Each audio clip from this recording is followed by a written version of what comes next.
Contact.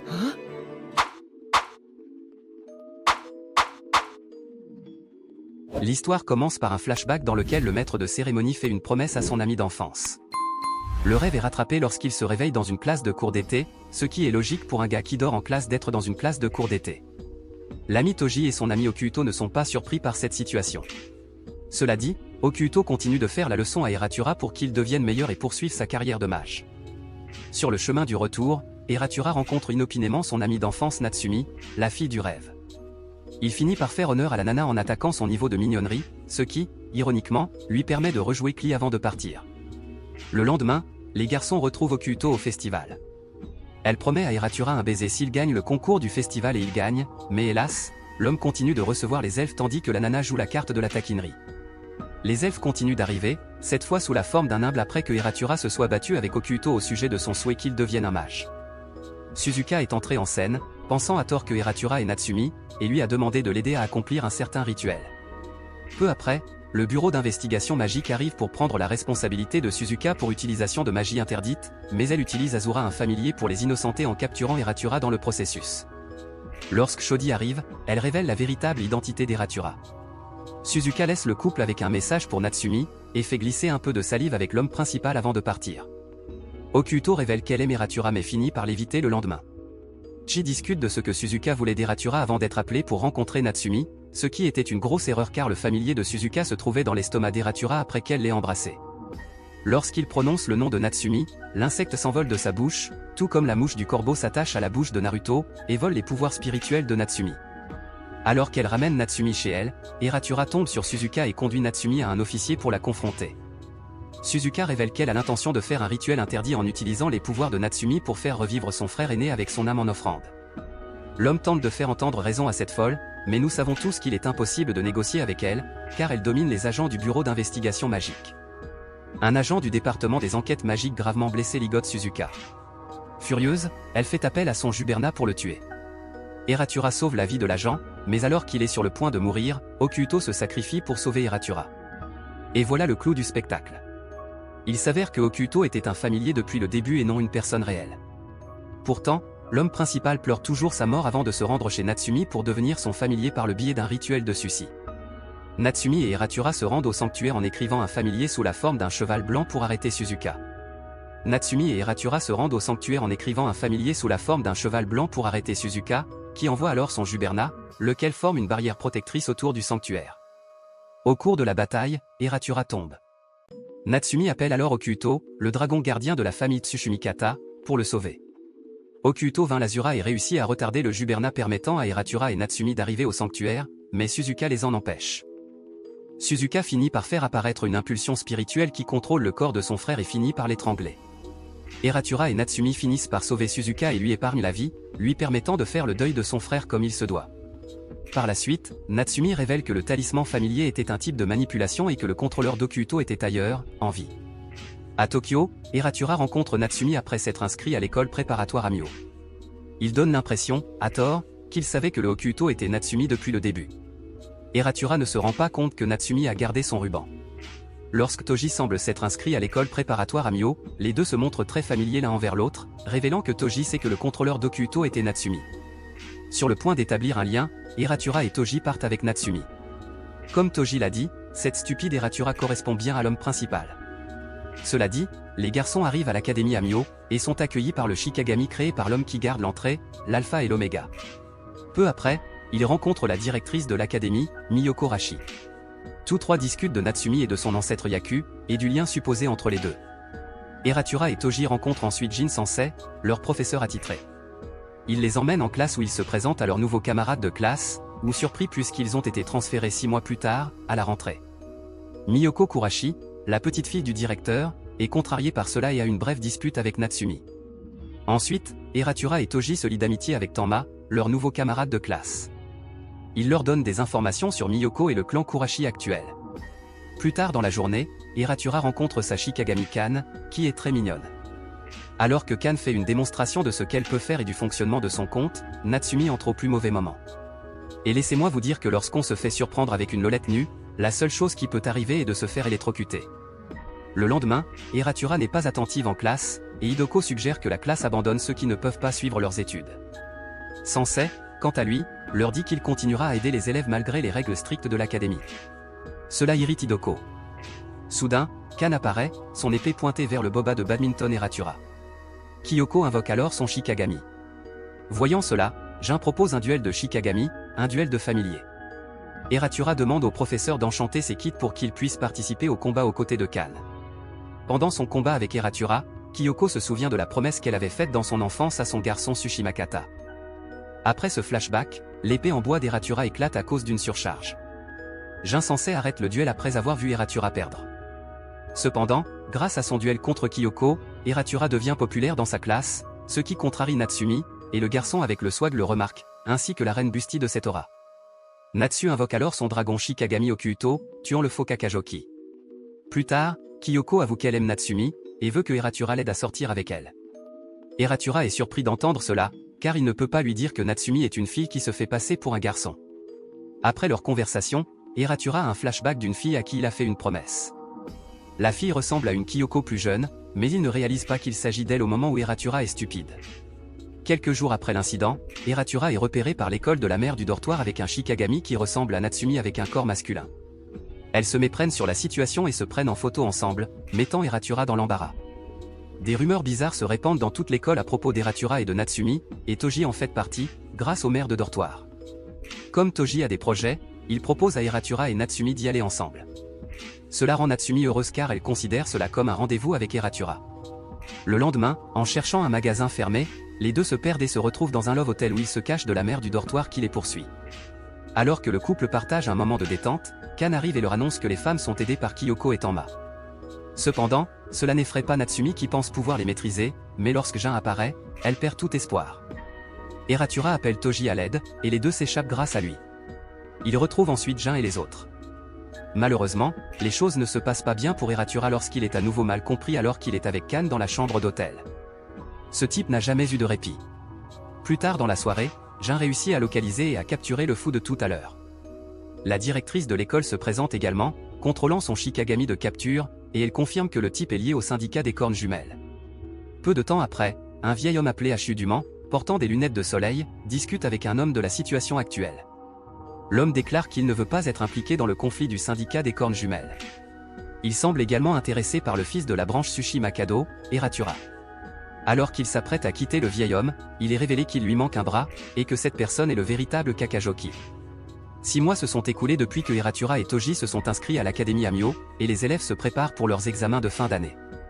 Natsumi tente de faire réussir Eratura à ses examens en l'aidant dans ses études. Lors de son deuxième duel avec Kyoko, Eratura parvient à battre l'un de ses deux Shikagami. Toji retrouve Miyo dans sa chambre, où elle lui parle de l'examen pratique qui consistera à purifier un désastre spirituel simulé. Elle lui parle de cet examen car elle pense que Toji a un handicap dans cet examen pour avoir été victime de la catastrophe spirituelle qui s'est produite il y a 2 ans. Pendant ce temps, Jin rencontre Dez et Amami de l'agence Amio. Amami, Jin est l'enquêteur actuel du syndicat de la corne jumelle. À tout moment, Eratura discute des plans du Twin Horn Syndicate, l'organisation à l'origine du désastre spirituel survenu il y a 2 ans. Hachi Duman ayant contacté un membre du Twin Horn Syndicate, elle s'est empressée d'organiser une nouvelle catastrophe spirituelle. Le lendemain, l'examen pratique de simulation de catastrophe spirituelle a eu lieu. L'examen ne se passe pas bien car un nouveau Kimra 01 apparaît sur le site de l'examen à cause des miasmes qui s'intensifient. Sentant le danger, Natsumi invoque le Hokuto qui expulse le miasme et protège ses camarades de classe. C'est alors qu'un certain Ragé, une rockstar, entre en scène alors qu'il poursuit la nouvelle et affreuse chose gorille qui s'est écrasée sur le site de l'examen. Bien qu'il soit censé être avec un bon gars, il n'agit pas comme tel, surtout après avoir repoussé l'homme principal. Il s'empare ensuite de Toji qui souffre à cause des puissants miasmes, révélant qu'il est un demi-couvreur. Et c'est ainsi que le gamin cool devient de plus en plus cool.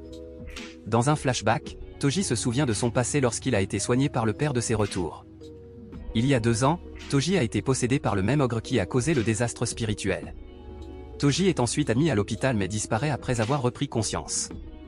Zanjuru et son Shikigami, une paire de Kerasu Tengu, arrivent sur les lieux d'un désastre spirituel grandissant. Furieux, ils soupçonnent le syndicat de la corne jumelle d'être à l'origine de l'événement. Les deux quittent les lieux pour se lancer à la poursuite des nouveaux. Natsumi accepte d'aider l'agence Omu en utilisant son dragon Hokuto pour combattre le désastre spirituel. Tohama, Kan et Hirotora partent à la recherche de Toji, tandis que Natsumi et Kyoko rencontrent Zanjuru.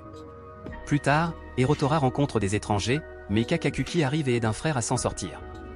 Avant de disparaître, Kakakuki dit à Hirotora où se trouve Toji. Pendant ce temps, Raj et Iwo tentent d'abattre le héros de Camera. De retour du côté du garçon, Hirotora explique que Toji ne peut pas le tuer parce qu'il aime ses amis. Oui, le pouvoir de la bromance, mesdames et messieurs, rien ne peut l'égaler. Pendant que Mari fabrique une barrière spéciale pour contenir le héros de Camera, Okuto attire le nouveau vers la barrière. Plus tard, Shigeru lance un sort qui fait évoluer le héros de Camera vers un phénomène de phase 4. Après avoir vu le héros de Camera évoluer vers un phénomène de phase 4, le nouveau commence à s'enfuir avec Natsumi et Zanjuru à sa poursuite. De retour à l'hôpital, Toji se réveille et découvre que Granny est à ses côtés. Nio lui dit qu'elle a relâché son sceau Obri avant l'examen afin qu'il puisse contrôler l'ogre plutôt que de le supprimer. Raj, Iwo et d'autres exorcistes d'Omuji purifient le héros de Camera. Pendant ce temps, Zanjuru et Natsumi se font arrêter par Chihiro et leur poursuite. Zanjuru affronte Chihiro, tandis que les autres poursuivent le nouveau. De retour à l'hôpital, Tema réconforte Toji et lui dit qu'il le considère toujours comme un ami avant de lui donner l'arme de Hara pour qu'il la lui remette lorsqu'il arrivera sur les lieux plus tard. Après une bataille intense, ils réussissent à purifier le monstre. Raj et Komen s'expliquent que leurs actions rendront Natsumi célèbre parmi les adeptes de Yakov et leur redonneront de l'énergie. Il note ensuite que ce groupe est très intéressant. Alors qu'il recule avec un sourire en coin, il sent une canne dans son dos.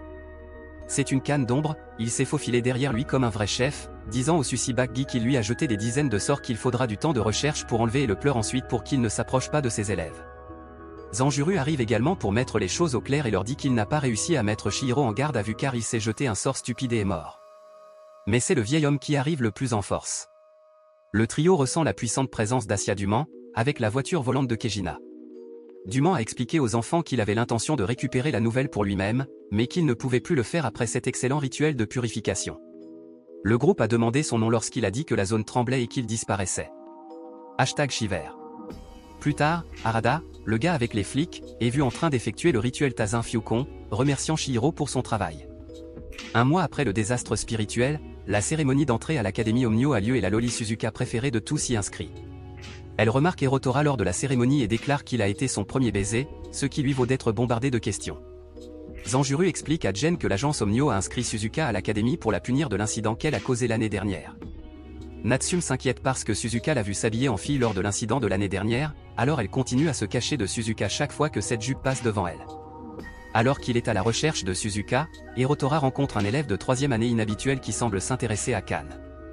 Plus tard dans la soirée, Suzuka révèle à Hirotora que l'agence Omnio a scellé la plupart de ses pouvoirs magiques et lui a imposé de rester à l'académie Omnio pendant 3 ans. Le lendemain, elle continue à vouloir rencontrer Natsume. Turji suggère à Hirotora de lui parler de la situation de Natsume concernant la tradition familiale de se déguiser en garçon. Elle pleure en disant que même si elle a tué Okudo, Hirotora fait un présentateur. Hirotora libère Suzuka de sa culpabilité en lui expliquant que Okudo était un Shikigami et qu'il était contrôlé à distance par son utilisateur. Après leur conversation, Suzuka remarque la présence de Natsume et la reconnaît rapidement comme la fille qui portait la tenue de prêtresse. Après avoir appris le véritable sexe de Natsume, Suzuka continue de harceler Hirotora et Natsume, bien qu'elle choisisse de ne révéler son secret à personne. Cependant, un jour où le couple ne répond pas aux appels téléphoniques de la reine, Suzuka décide d'enquêter dans les chambres d'Hirotora et de Natsume pour les punir. Natsume se montre très réticent et sur la défensive, ce qui déclenche un petit combat magique. Le combat se termine par le ligotage de Natsume. Dans sa chambre, Suzuka remarque une barrière placée sur le placard de Natsume. Elle commence à la briser, mais Natsume invoque Okudo et met fin à la situation. Le lendemain, Hirotora remarque que Kan est toujours sous sa forme physique et ne peut pas se retransformer. Jizui suggère que c'est la faute de Natsume et Suzuka à cause des sorts utilisés lors de l'incident du placard. Suzuka et Natsume refusent de demander l'aide du professeur. Kan veut suivre Hirotora à l'école, alors elle se déguise en portant la veste imprimée du tigre préféré d'Hirotora. Elle cause des problèmes à la cafétéria et est prise pour un Shikigami de tigre non identifié, de sorte que l'école émet un avertissement de tigre et appelle l'agence Omu à l'aide. Le principal et Zanjuru conclut que quelqu'un a dit un Shikigami de tigre pour attaquer les élèves. Suzuka décide d'aider Kan à s'échapper en utilisant un sort d'invisibilité, ce qui n'a rien à voir avec le fait d'être invisible, mais jouons le jeu. Ils sont nerveux à cause de Zanjuru, qui les attaque immédiatement sans trop regarder ce qu'il attaque. Heureusement, ils parviennent à s'échapper, mais la veste d'Hirotora est détruite. Suzuka, Kan et Hirotora se font gronder par Jin, qui aide ensuite Kan à se débarrasser de sa forme physique.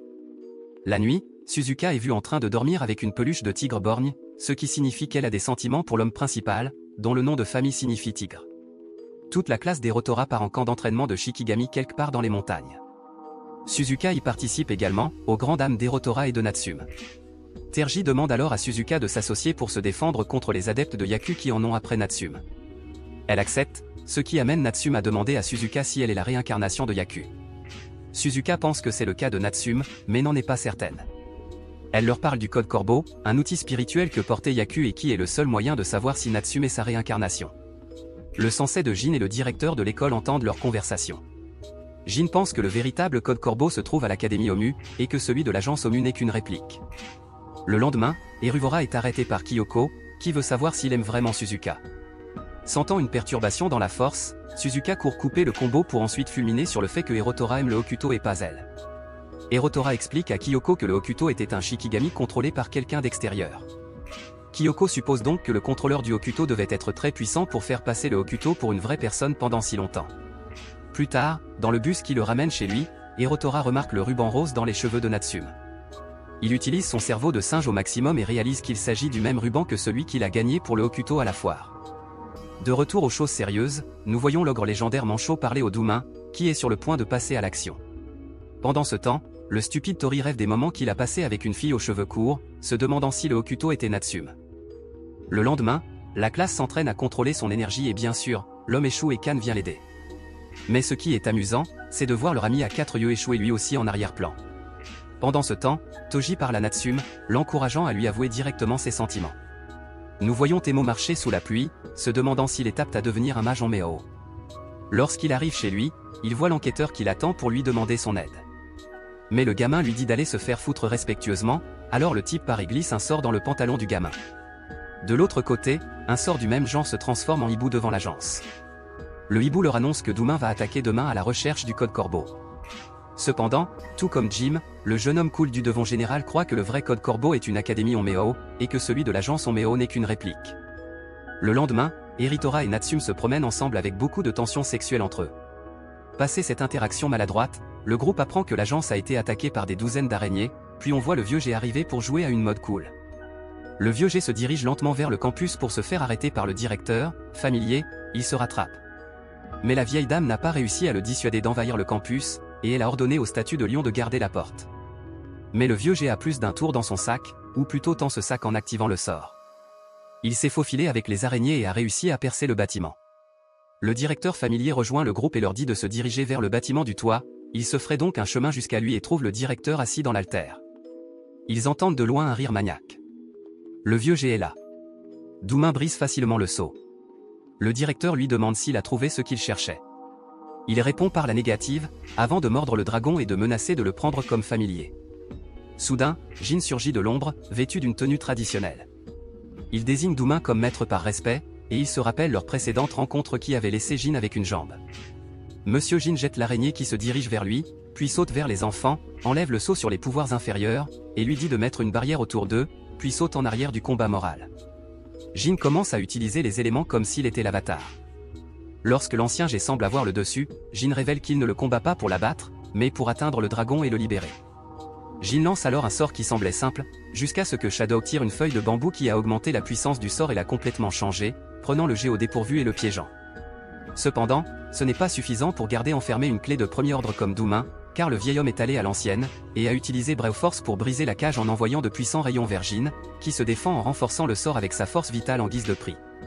Lorsque la poussière est retombée, Jin est debout, avec des cheveux blancs, tandis que le vieux G est debout, le cou brisé, confirmant les soupçons de Jin selon lesquels Doumain n'est pas un homme mais des fantômes. Il sort des oiseaux pour purifier ce vieux cul de fantôme comme s'il s'agissait d'un désastre spirituel. Ce n'est pas suffisant, alors Jin se jette sur lui, déplaçant les combats dans les rues pour protéger les enfants, et dans les rues, le showdown se termine quand le Kid Cool arrive sur les lieux sur sa moto, coupant le G en deux. Les garçons disent à Doumain que s'il répond à leurs questions, ils protégeront son esprit pendant son voyage. Les 40 parlent et une explosion se produit, soufflant Doumain hors de vue. La personne derrière cette explosion est l'enquêteur. De retour au vieux G-Crip, nous voyons la fille Lolacon en train de lire un rituel. Elle entend un son provenant d'une boîte à seaux, elle l'ouvre et de la lumière en sort. Dans les jours qui suivent, Herbatora et le Grubé sont à l'agence. Ils sont surpris de le voir se déchirer en tentant d'exécuter le sort. Jin fait comme prévu, le blondinet échoue car il ne connaît pas encore les bases. Le type qui entraîne notre garçon à l'école Tora est accusé d'être un imitateur. Maxime dit à l'entraîneur de s'occuper de ses affaires, et ils partent. Le couple se rend sur le toit pour vérifier l'hôtel, et ils trouvent une nana aux cheveux roses. Elle explique l'histoire de l'hôtel à l'école, et le lendemain, le couple et Toji se rendent à la bibliothèque pour découvrir ce qui s'est passé dans le passé. Les garçons cherchent des indices mais ne trouvent rien, alors ils changent d'avis et cherchent le livre des diplômés pour voir comment leurs professeurs ont rajeuni. Ils y découvrent le nom de Ryo Sadame, tout en discutant de cette découverte avec un groupe qui croise la fille Lolakon. Elle passait à côté d'une voiture conduite par un familier, assise à l'arrière, un gamin portant de vieilles lunettes de soleil. À l'hôpital, Dezun annonce à Jin Cheveux Blancs qu'il va rechercher les taupes du syndicat et les révéler au grand jour. Le groupe arrive à l'hôpital pour voir comment va leur professeur. Dezun rend visite à Jin, ce qui confirme les soupçons des blondinés sur le fait que leur professeur était un général divin.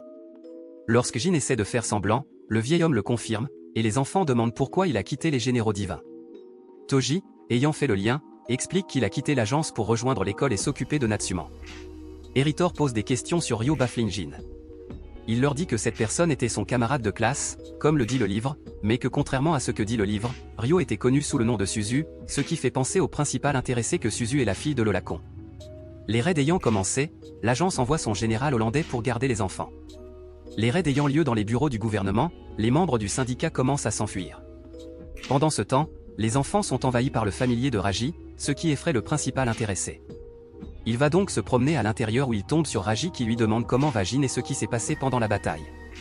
Stupitora lui raconte donc les détails et lorsque le combo initial se termine, le Rockboy donne à l'homme principal quelques conseils de carrière à sa manière tordue. De retour au raid, la Popo coince la succursale où se trouvent les membres du syndicat. Le chef du groupe leur dit que leur seul moyen de s'en sortir est de déclencher une catastrophe spirituelle. Les laquais se préparent donc à sortir pendant que l'Alpha reçoit un coup de fil de l'entraîneur pour lui donner quelques informations. Il reçoit ensuite un autre appel d'Arada, qui lui demande son plan avant de se débarrasser du guide, ne laissant aucun détail qui permettrait de remonter jusqu'à lui. Cependant, toute la planification et les calculs s'avèrent inutiles lorsque Dazan les a déjà vus. Les deux hommes s'affrontent dans un combat magique.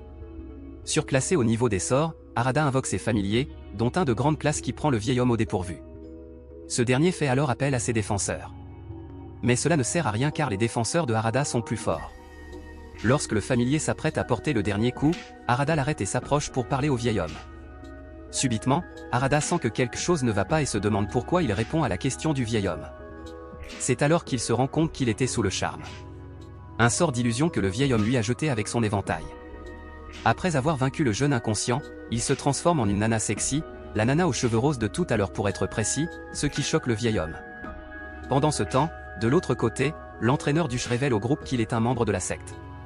Pourtant, c'est un membre respectueux de la secte lorsque Naxum refuse de se plier à ses exigences et qu'il va comme comprendre, passer une bonne journée. Malheureusement, il n'en va pas de même pour lui, car Shaver intervient et l'abat. C'est alors qu'un désastre spirituel s'abat sur la succursale de l'agence Omnu. Erotora, Natsum et les autres se battent contre Shaver. Ils utilisent de nombreux sorts, un dragon et un demi-ogre qui, au lieu de ralentir le fou, le rendent encore plus fou. Pendant ce temps, le véritable sexe de Naxum est révélé devant ses amis et les autres élèves. Frustré par sa faiblesse, Harunora canalise sa rage et regarde au plus profond de lui-même, parvenant à puiser dans le pouvoir de la marque étoile qu'elle lui a donnée plus tôt. Il se rend compte qu'il peut maintenant sentir le type d'esprit qui l'entoure et comment les combattre. Il vainc Shaver en utilisant le sort de Jin et un autre sort qu'il a copié de Rajin, ce qui est assez poétique puisque le dernier mot que Shaver a prononcé était le nom de son maître. Plus tard, Dazan parle au chef de Soma, supposant qu'elle fait partie du syndicat des cornes jumelles. Soma entre dans la pièce et Dazan découvre que le chef travaille également avec elle. Le vieil homme lui dit ce que sa mère pense de ses actions, ce à quoi le chef répond que ce n'est pas votre dieu dans les affaires. Dazan regarde l'appel de la mère du chef qu'il a ignoré un peu plus tôt et se rend compte qu'il a foiré les derniers mots qu'il a prononcés. Qui aurait cru que la première fois que j'ignorerais l'appel d'une dame serait la dernière? Après avoir tué Dazan parce qu'il en savait trop, Soma et le chef conviennent qu'il est temps d'essayer de transformer Natsum en Yaku en utilisant le code du corbeau. Quelques jours plus tard, les cours reprennent comme d'habitude. Suzuka persuade Korahashi de se réconcilier avec Natsum et Erotora, bien que Korahashi soit déçu qu'il lui ait tous caché des choses. Erotora parle à Kyoko qui réalise qu'il est celui de ses souvenirs d'enfance. Plus tard dans la soirée, un agent de l'agence divine va appréhender le père de Natsum, mais l'homme est protégé par un ancien agent de l'agence divine et infirmier. Voyant que la dame plate n'a aucune chance de gagner, le général aux cheveux intervient et, même s'il connaît personnellement le trio, il a l'ordre d'obéir. Le lendemain, la maison Sotimikato est retrouvée incendiée. Le lendemain, la maison Sotimikato est incendiée et le père de Natsum est introuvable. Plus tard, Jin est approché par Hachi et Dumont, nouvellement réincarné, qui est venu donner à Jin sa récompense pour l'avoir battu. Jin lui pose les questions qu'il avait en tête pour confirmer le lien entre le syndicat des cornes jumelles et le nouveau siège de l'agence. Après avoir répondu, elle lui demande de mettre son numéro dans le téléphone de Jin s'il a besoin d'aide. De retour à l'école, Soma arrive sur le campus et demande à la seule fille plantureuse de la série de lui faire visiter les lieux. Après avoir appris l'existence de l'incendie, Soma révèle à Natsume, Hirotora et aux autres qu'elle est liée à l'agence Onmyo. Le trio est abasourdi mais pas complètement révolté par la nouvelle nana car elle n'est pas passée pour une folle. Elle demande à Natsume un duel pour, entre guillemets, renforcer leur nouveau lien. Si on y réfléchit objectivement, c'est un test pour voir si Natsume est digne de la réincarnation de Yaku ou non. La nouvelle fille perd le contrôle et commence à enchanter un sort qui n'affecte que l'homme principal. Jin Sansei intervient pour interrompre le combat lorsqu'il remarque que l'énergie spirituelle d'Hirotora semble inhabituelle. Plus tard, Natsume se réconcilie avec Kyoko et ils reconnaissent qu'ils seront rivaux pour attirer l'attention d'Hirotora. La directrice parle à Sansei Jin de sa démission en tant que professeur et du fait qu'il travaille à nouveau de façon indépendante dans les coulisses. Elle propose de protéger Natsume et l'équipe de Jin, mais est également choquée lorsque Jin révèle que Natsume est une fille. Pendant ce temps, le chef Korahashi parle à un homme lié à Soma. Il prétend être Yashahara. C'est l'un des porteurs de pôles impériaux que Soma peut invoquer. Soma entre avec Nudobe, l'autre porteur de pôle. Elle se demande si Natsume peut devenir leur camarade, puis devient très excitée lorsqu'on lui présente un paquet contenant vraisemblablement le manteau du corbeau. Excitée, elle appelle Madame Booba pour lui demander d'agir en tant que pacificatrice entre elle et Natsume. Booba lui répond par l'affirmative avant de lui révéler que Natsu est une fille. Dans un rêve, Natsume se souvient de son enfance et révèle ses tentatives pour se rapprocher d'Hirotora à travers le Hokuto. Plus tard, le groupe se rend au festival des feux d'artifice. Alors que Natsume et Hirotora sont seuls, elle commence à lui parler du Hokuto. La conversation est interrompue par l'arrivée de Soma, et c'est là que la nouvelle fille devient la pire de la série. Soma explique le lien entre sa famille et Yaku, révélant que Hirotora est la véritable réincarnation de Yaku. Elle lâche le Ravencôte mais au lieu de se poser sur lui, il commence à le posséder.